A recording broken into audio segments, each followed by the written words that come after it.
Hey folks, welcome back to the channel. It's Liquid here, and today let's take a look at some forward-looking recession indicators that I think are worth paying attention to. And the purpose of this isn't to predict the next recession, but is to give you a rough time estimate of when a recession is most likely to happen. First, let's take a look at the number of people who are long-term unemployed. And what this shows us is over the last 75 years, pretty much every time we see an uptick in this long-term unemployed data, which is the blue line here, we see a corresponding gray line, which is a recessionary period. So when the number of people who have been unemployed goes up like here, we see a recession, 2008, big recession. And then more recently, if I zoom in here to the past few years, we can see that it's pretty much bottomed out, and this could be the beginning of it taking off again. So if this trend continues going upwards, we should see a recession in the United States near the end of this year. Now, the next indicator is probably one of the most reliable ones. It's the 10-year and 2-year yield inversion, because normally when you buy a longer-term bond, the coupon is higher than a shorter 2-year.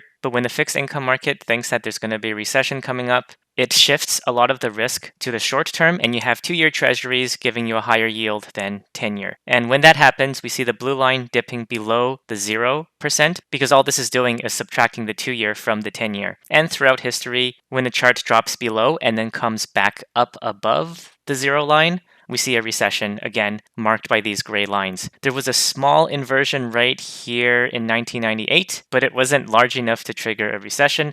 But the next time it dropped down and came back up, there was a recession, and same thing over here in 2006, which was related to the 2008 recession. So based on this, when can we expect the next recession? Well, according to CNBC, it takes on average about 15 months from when the yield curve inverts. And in this latest cycle that happened last year in the summer around June, where the curve inverted. So 15 months, that would be around October, like next month. So this indicator is also pointing to near the end of this year. However, one thing to be aware of is usually we have to see the curve come back above the 0 line before we get the recession.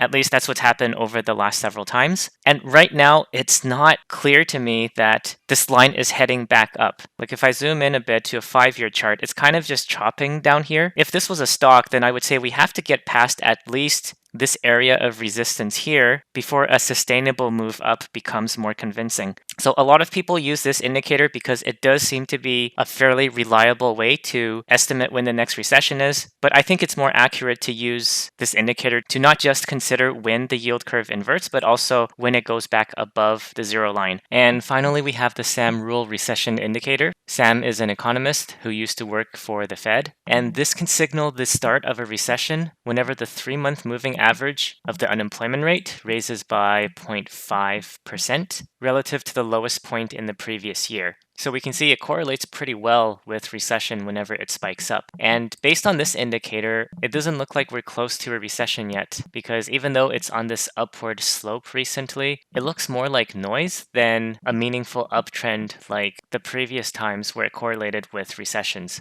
So based on this, we're probably not going to see a recession anytime in the near future. So what I will conclude out of this, looking at these 3 indicators, is that a recession probably isn't right around the corner, because based on the SAM indicator, it doesn't seem to be behaving like in previous recessions. But notice how when it does go up, it usually does that abruptly, and it has been going up since April, and this is a monthly statistic, and the line is going fairly straight, so that shows consistent increase by about 0.3 every month.